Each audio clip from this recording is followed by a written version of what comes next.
Painting ఎంత బాగా వచ్చిందో చెప్పడానికి మాటలు కూడా రావట్లే.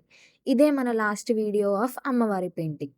నేను డీటెయిలింగ్ పెయింటింగ్ మొత్తం షూట్ చేయలే. బికాజ్ ఒక భయంతో డీటెయిలింగ్ చేశా. భయం ఎందుకంటే నేను పర్ఫెక్ట్‌గా వేస్తానో లేదో అనే భయం.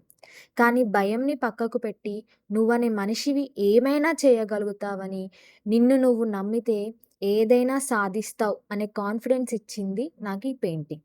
ప్రతి ఒక్క డీటెయిలింగ్ వేయడంలో అమ్మవారు నన్ను ముందుండి నడిపించారు అని నేను నమ్మాను కాబట్టే ఇంత బాగా వేయగలిగాను. ఒక్కసారిగా ఆ రూపం చూస్తుంటే నిజమైన అందం అంటే ఇదే కదా అనిపించింది. నా దృష్టే తగులుతుంది ఏమో నా పెయింటింగ్‌కి. ఇలాంటి మరిన్ని వీడియోస్ కోసం ఫాలో చేసుకోండి. Thank you. బాయ్.